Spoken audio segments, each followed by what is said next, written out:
आज का पहला प्रश्न है कि निम्नलिखित तत्वों को भूपर्पटी में उनकी मात्रा के अनुसार आरोही क्रम में व्यवस्थित कीजिए और नीचे दिए गए कोड का प्रयोग करके सही उत्तर चुनें।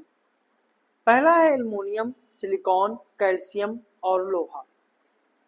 तो जो इसका सही जो आंसर क्या है, इसका सही जो आंसर है वो आपका है सी ऑप्शन 2 1 4 3। मतलब सबसे कम सिलिकॉन नंबर 1 पे रहेगी सिलिकॉन, अवरोही क्रम में चुनना है। नंबर 1 पे सिलिकॉन रहेगी, नंबर 2 पे एल्युमिनियम, नंबर 3 पे लोहा और नंबर 4 पे calcium.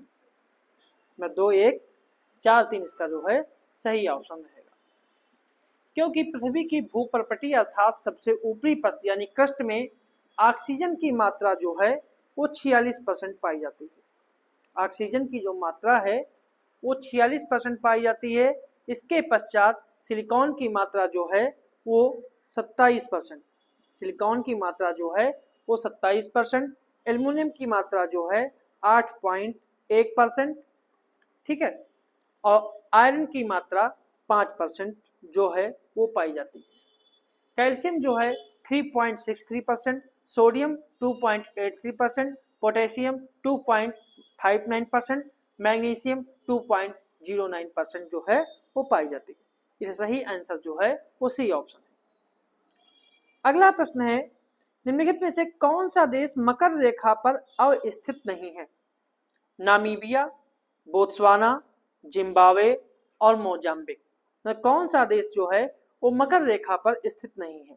Namibia, Botswana, Zimbabwe, Mozambique. तो जो इसका सही जो आंसर है वो आपका है सी ऑप्शन, जिम्बाब्वे। जिम्बाब्वे जो है मकर रेखा पर स्थित नहीं है कि मकर रेखा दक्षिणी गोलार्ध में भूमध्य रेखा के समांतर 23.5 डिग्री अक्षांश पर खींची गई एक काल्पनिक रेखा है। मकर रेखा के उत्तर में तथा कर्क रेखा के दक्षिण में स्थित क्षेत्र को, मतलब कि अगर ये पृथ्वी है, ये भूमध्य रेखा है और ये कर्क रेखा है और ये मकर रेखा है, तो कर्क और मकर रेखा के क्षेत्र को जो कहते हैं ये उष्णकटिबंधीय क्षेत्र कहते हैं। उष्णकटिबंधीय क्षेत्र जो है इसे कहा जाता है। 22 दिसंबर को सूर्य जब मकर रेखा पर लंबवत चमकता है तो इस स्थिति को शीत अयनांत कहते हैं। और अगर मकर रेखा पर स्थित देशों की बात करें तो मकर रेखा पर अवस्थित देश जो हैं दक्षिण अमेरिका में अर्जेंटीना, ब्राजील, चिली और पराग्वे।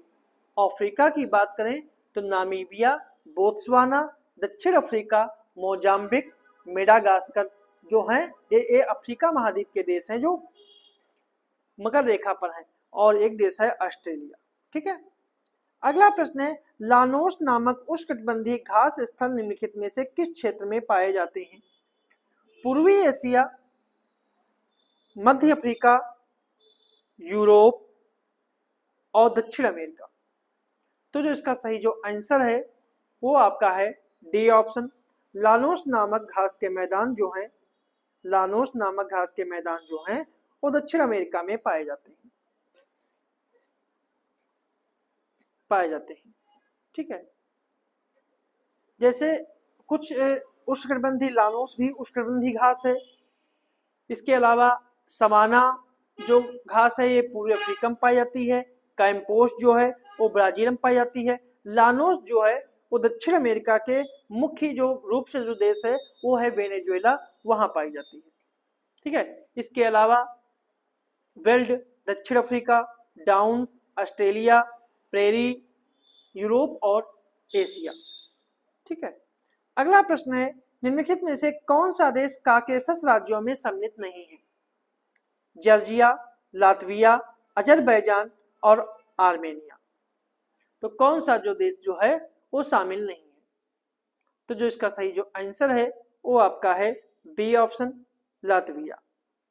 क्योंकि काकेशस काला सागर और कैस्पियन सागर के बीच एक अंतर महाद्वीपीय क्षेत्र है जिसमें मुख्य रूप से आर्मेनिया, अजरबैजान, जॉर्जिया और दक्षिणी रूस के कुछ हिस्से शामिल हैं, ठीक है। और काकेशस पर्वत की अगर हम बात करें तो काकेशस पर्वत जो है वो एशिया और यूरोप के सीमा पर स्थित है। इसकी ऊंचाई जो है वो 5642 मीटर है। काला सागर और कैस्पियन सागर के बीच काकेशस पर्वत फैला हुआ है। माउंट एल्ब्रुस काकेशस पर्वतमाला में ही है और जो यूरोप की सबसे ऊंची चोटी है। लातविया की बात करें, लातविया जो है बाल्टिक देशों में सम्मिलित है। ये वे देश होते हैं जो रूस से अलग होकर स्वतंत्र राज्य बने थे।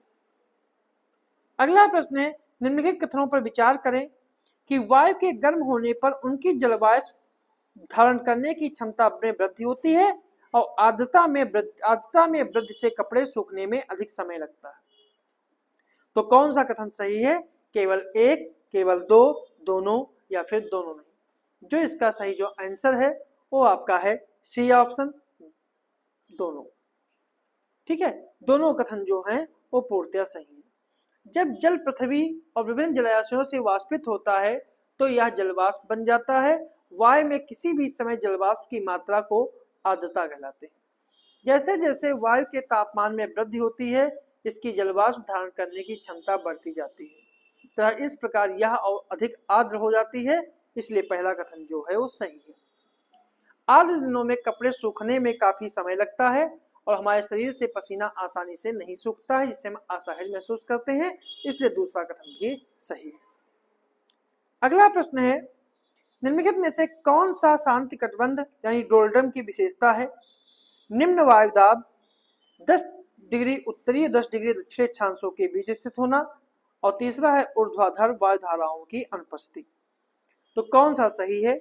एक और दो, एक और तीन, दो और तीन या फिर एक दो तीन? जो इसका सही जो आंसर है वो आपका है ए ऑप्शन, एक और दो। एक और दो इसका जो है सही है, तीसरा जो है वो गलत है। अगला प्रश्न है, निम्नलिखित में से कौन सा पर्वत फ्रांस और स्पेन के मध्य सीमा निर्धारित करता है? आल्प्स, वासजस, पेरनीज या फिर जूरा? तो जिसका सही जो आंसर है वो आपका है सी ऑप्शन, पेरनीज। स्पेन और फ्रांस के मध्य सीमा का निर्धारण पेरनीज पर्वत के द्वारा किया जाता है। यह पर्वत आइबेरियन प्रायद्वीप को शेष यूरोप महाद्वीप से अलग करता है। इसका विस्तार जो है बिस्के की खाड़ी से लेकर भूमध्य सागर तक है। पेरनीज पर्वत का फ्रांस यूरोप महाद्वीप पर स्थित क्षेत्रफल की दृष्टि से सबसे बड़ा देश है। फ्रांस की राजधानी पेरिस है और जो सीन नदी के किनारे। फ्रांस तथा स्विट्जरलैंड की सीमा पर जूरा पर्वत है, जबकि फ्रांस और जर्मनी की सीमा पर वासजस पर्वत है। फ्रांस और स्विट्जरलैंड की सीमा पर जूरा पर्वत है और फ्रांस और जर्मनी की सीमा पर वासजस पर्वत है। स्पेन की राजधानी मैड्रिड है। स्पेन के दक्षिण में जिब्राल्टर जल संधि है, इस पर ब्रिटेन का राजनीतिक अधिकार है। जिब्राल्टर के दक्षिण में अफ्रीकी महाद्वीप का मोरक्को नामक देश स्थित है। आल्प्स मध्य यूरोप की सबसे बड़ी पर्वतमाला है। आल्प्स पर्वत की सबसे ऊंची चोटी माउंट ब्लैंक जो है वो फ्रांस में है। ब्लैंक जो है वो अमेरिका में है, ब्लैंक जो है वो फ्रांस में है। ठीक है, और पश्चिम से पूर्वोत्तर की ओर विस्तार वाली यह पर्वत की श्रेणी जो है 7 यूरोपीय देशों से निकलती है। अगला प्रश्न है, कथन और कारण पर आधारित है कि विषुवत रेखा के ऊपर क्षोभ मंडल की मोटाई सर्वाधिक है और इस स्तर में ऊंचाई के साथ तापमान में कमी आती है। तो कौन सा कथन सही है? केवल एक, आर दोनों सही है और आर एक की सही व्याख्या करते हैं। ए आर दोनों सही है किंतु आर ए की सही व्याख्या नहीं करते हैं। ये सही है परंतु आर गलत है और ए गलत है परंतु आर सही है। तो कौन सा इसका जो है वो सही आंसर है? तो इसका सही जो आंसर है वो आपका है बी ऑप्शन, ए आर दोनों सही है लेकिन एक दूसरे की सही व्याख्या नहीं करते।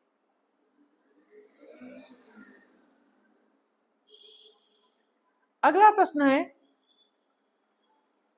कि निम्नलिखित में से किस नदी का उद्गम ब्लैक फॉरेस्ट पर्वत श्रृंखला से होता है?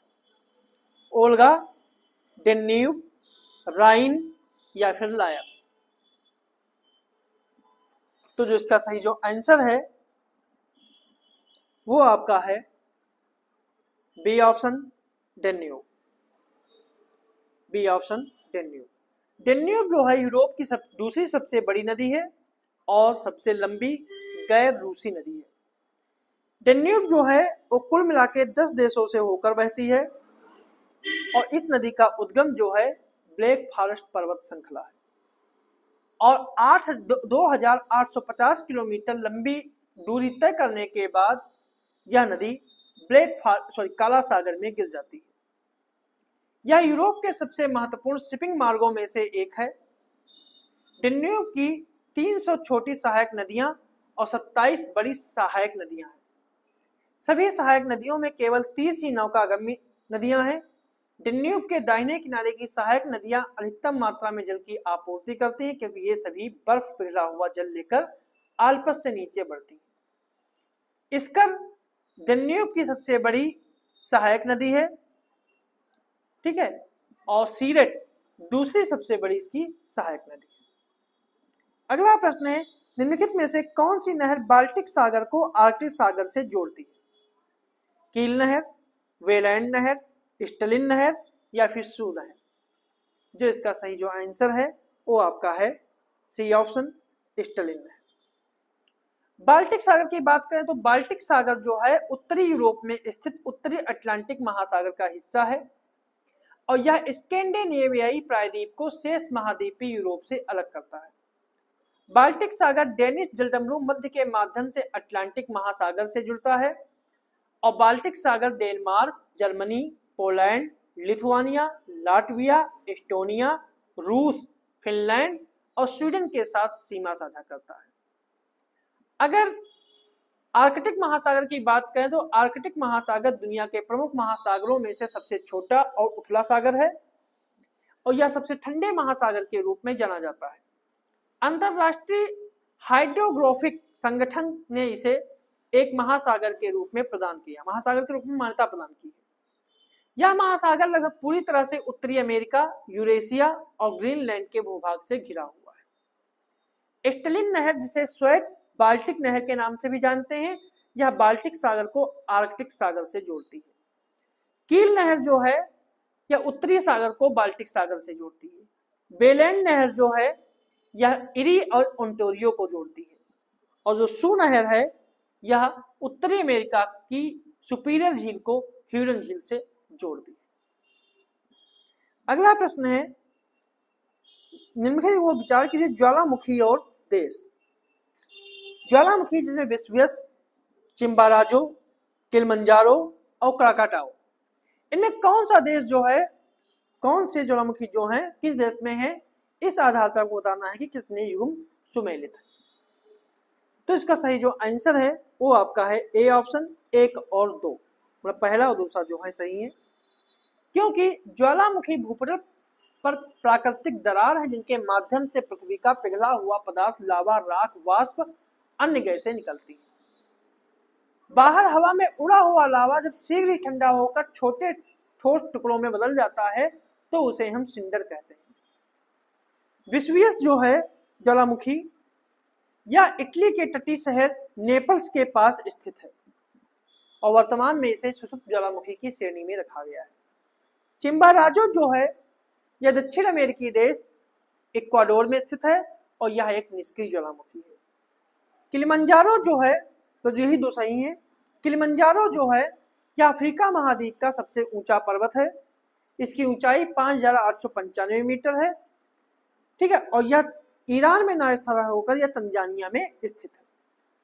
क्राकाटोआ जो है यह ज्वालामुखी जो है दुनिया के सबसे खतरनाक ज्वालामुखियों में से एक है और यह ज्वालामुखी इंडोनेशिया में जावा और सुमात्रा के बीच सुंडा स्टेट में स्थित है, ना कि अलास्का में। यही दो जो हैं गलत है, इसलिए सही आंसर जो है ए है। अगला प्रश्न है,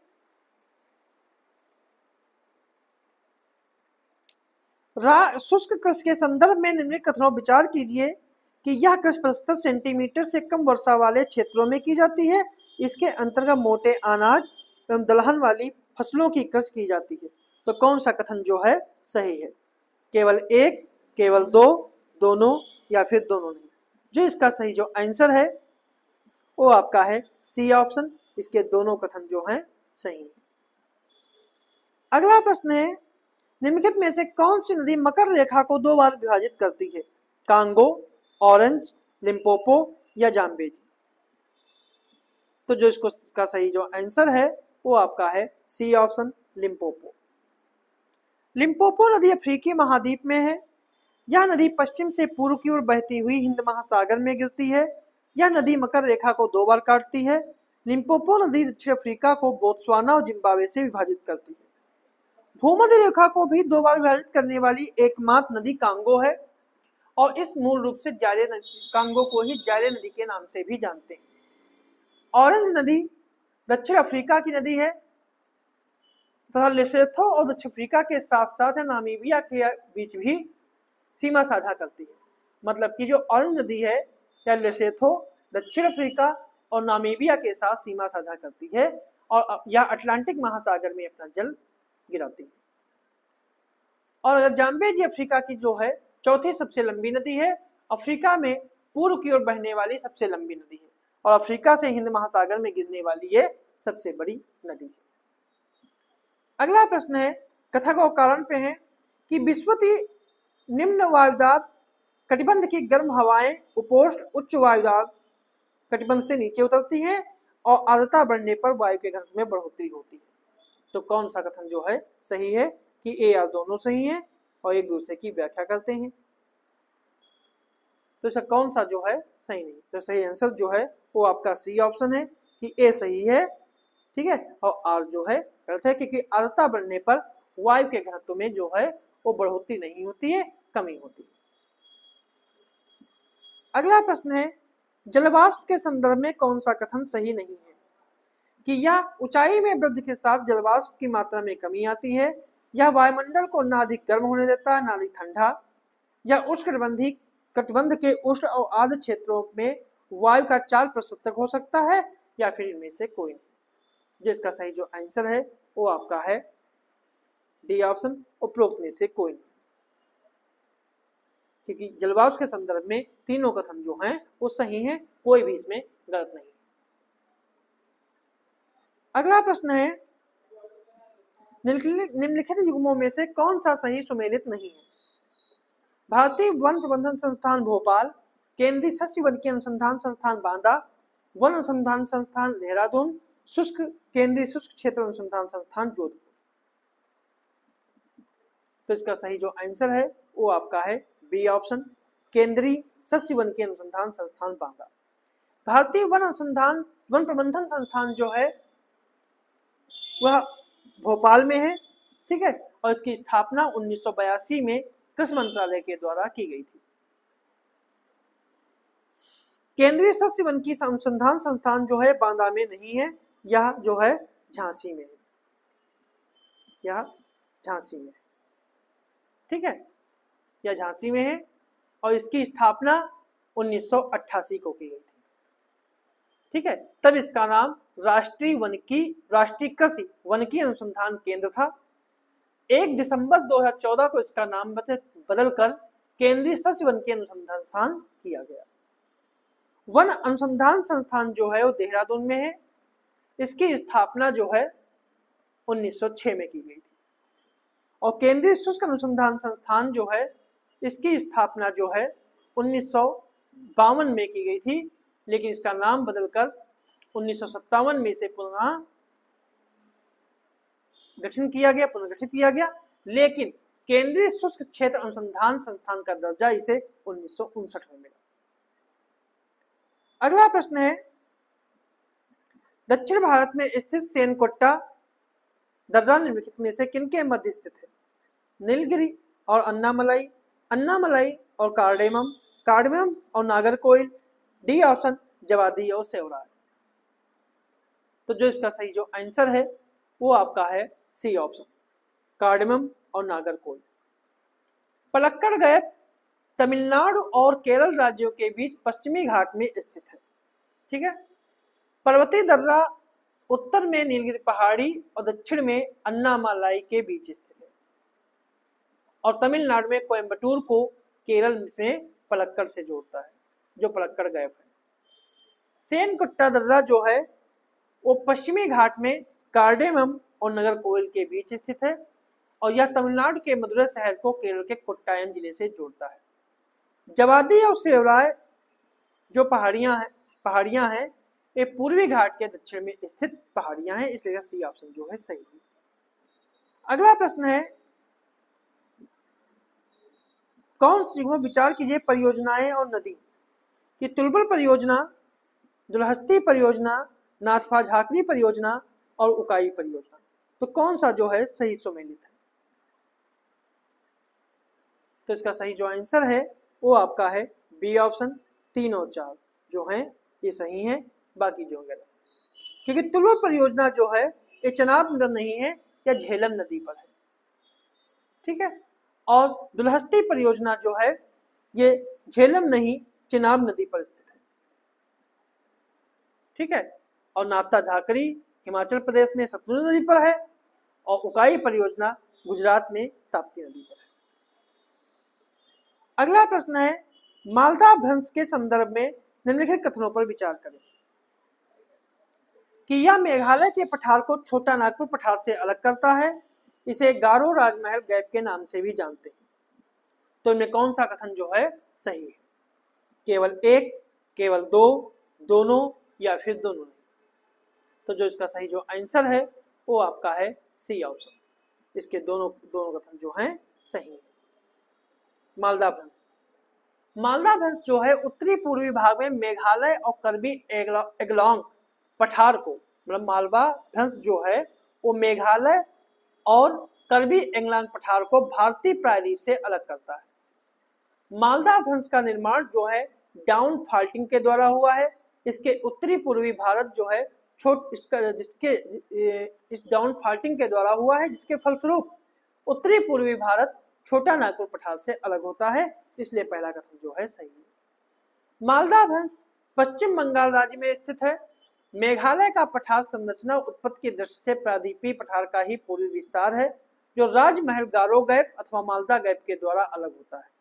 इस भ्रंश के पूर्व में गारो खासी जयंतिया पहाड़ी है, जबकि इसके पश्चिम में राजमहल पहाड़ी है, इसलिए इसे राजमहल गारो गैप भी कहते हैं, इसलिए इसके दूसरा कथन भी सही, इसलिए इसका सही आंसर जो है सी। तो ये थे हमारे आज के कुछ प्रश्न।